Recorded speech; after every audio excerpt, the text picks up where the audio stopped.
Hello dear students and welcome back to my channel. As you know कि आज business organisation and management का exam है, तो ये क्विक रिवीजन की वीडियो है। Already I have uploaded a video on most important short, but ये जो वीडियो है ये मॉडल पेपर्स को कवर करती है फ्रॉम 2022 टू 2024। कमेंट सेक्शन में प्लेलिस्ट और शॉर्ट आंसर्स की भी लिंक आपको मिल जाएगी। So let's begin the quick revision. First one, Mitakshara and Dayabhaga. ये क्वेश्चन बहुत बार रिपीट हुआ है। मिताक्षरा और दयाभागा दो स्कूल्स होते हैं हिंदू लॉ के अंडर इंडिया में।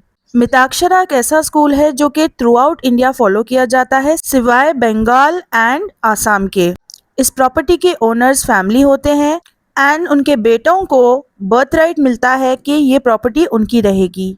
Second one is Dayabhaga. ये भी एक हिंदू लॉ स्कूल है इंडिया में, लेकिन ये बंगाल एंड आसाम में फॉलो किया जाता है एंड प्रॉपर्टी एक इंडिविजुअल की होती है इसमें, और बेटों को प्रॉपर्टी सिर्फ उनके फादर की डेथ के बाद ही मिलती है। सो मेन डिफरेंस इन दोनों स्कूल्स मिताक्षरा एंड दयाभागा में ये है कि इसमें डिवीजन ऑफ प्रॉपर्टी अलग होता है एंड लॉ अलग होता है। सो हमें एक वेरिएशन पता चलता है हिंदू लॉ का। Second question, span of control.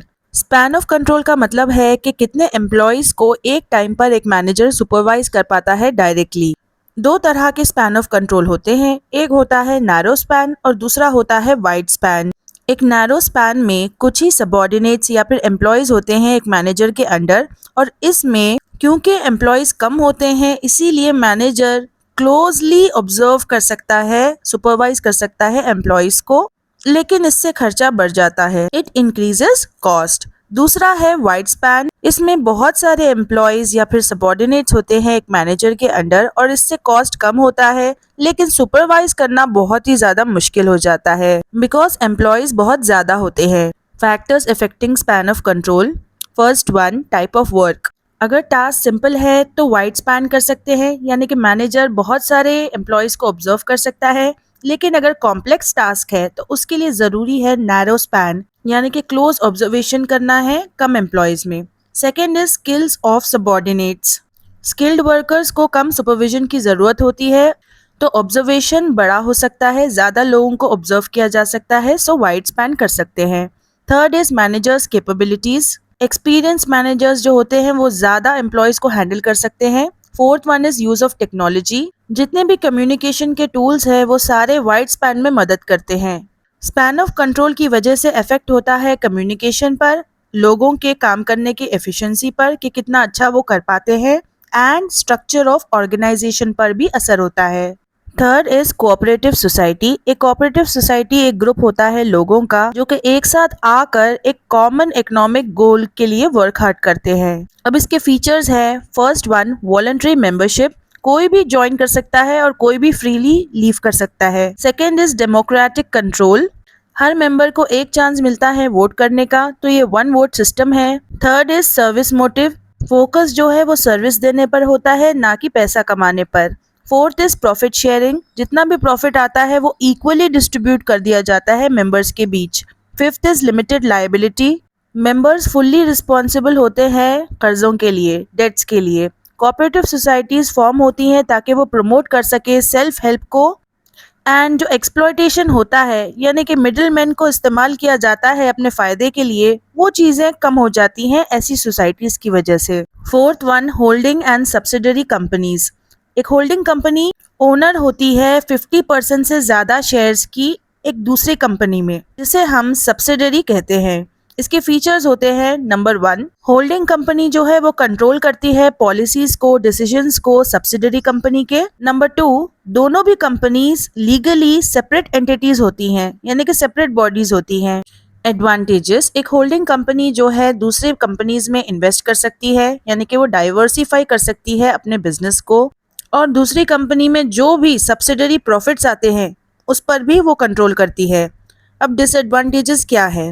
First is कि कॉस्ट बहुत ज़्यादा हाई होता है। सेकेंड ये कि मिसमैनेजमेंट हो सकता है सब्सिडरीज में, यानी कि प्रॉपर मैनेजमेंट ना होने की वजह से हार्म हो सकता है, नुकसान पहुंच सकता है होल्डिंग कंपनी को। फॉर एग्जाम्पल, अल्फाबेट INC एक होल्डिंग कंपनी है गूगल की। Question number 5, prospectus. एक प्रॉस्पेक्टस एक फॉर्मल डॉक्यूमेंट होता है जिसे कंपनीज इशू करती हैं ताकि वो इन्वेस्टर्स को अट्रैक्ट कर पाए। इसके कंटेंट्स होते हैं नंबर 1 कंपनी डिटेल्स जिसमें कंपनी का नाम, एड्रेस और ऑब्जेक्टिव लिखा होता है। नंबर 2 फाइनेंशियल इन्फॉर्मेशन जिसमें कंपनी के पैसे के बारे में लिखा होता है, उसके लॉसेस, उसके रिस्क के बारे में। नंबर 3 इज ऑफर डिटेल्स जिसमें नंबर ऑफ शेयर्स और उनके प्राइसेस के बारे में लिखा होता है। अब पर्पस क्या होता है एक प्रोस्पेक्टस का, क्यों एक प्रोस्पेक्टस बनाया जाता है, ताकि इंफॉर्मेशन दी जा सके इन्वेस्टर्स को और ये बात क्लियर रहे कि पब्लिक को कितने शेयर्स इशू किए गए हैं। एक प्रोस्पेक्टस को इशू करना पब्लिक कंपनी के लिए मैंडेटरी है, यानी कि उन्हें ये इशू करना ही पड़ता है। Question number 6 planning. प्लानिंग एक प्रोसेस होता है गोल्स को सेट करने का और ये डिसाइड करना कि किस तरह गोल्स को हासिल किया जाए। इसमें स्टेप्स होते हैं। सबसे पहला स्टेप होता है डिफाइन ऑब्जेक्टिव्स। ऑब्जेक्टिव्स क्या पर्पस है उसे एक्सप्लेन किया जाता है। Second is analyse the situation. Situation को समझा जाता है। Third is develop a strategy. एक प्रॉपर स्ट्रैटेजी बनाई जाती है प्लान को इम्प्लीमेंट करने के लिए। Fourth is implement the plan. अब जो स्ट्रैटेजीज बनाई है उस पर काम करना होगा। फिफ्थ इज जो भी प्रोग्रेस है उसको मैनेज करना होगा, उसको मॉनिटर करना होगा और अगर कोई चेंजेस करने हैं तो वो भी कर सकते हैं। अब इसके बेनिफिट्स क्या हैं? नंबर 1 इज रिड्यूसेस अनसर्टेनिटी, यानी कि डिसीजंस बहुत ज़्यादा क्लियर होते हैं। Second is improves resource allocation, किस तरह रिसोर्सेज का यूज़ करना है वो क्लियर होता है। Third is enhances coordination and decision making, coordination होता है एम्प्लॉयज़ के बीच और सही फैसले लिए जाते हैं। Fourth is planning ensures an organisation is prepared for future challenges, तो प्लानिंग की मदद से एक ऑर्गेनाइजेशन रेडी हो जाती है आने वाले फ्यूचर के चैलेंजेस के लिए। So dear students, I don't have much time. I have to go get ready for my work. So all the best for your exam, and I'm just putting up all the rest of the questions. You can have a look. So seventh one, limitations of sole trading concern. This is the answer. Eighth one, qualities of a manager. This is the answer.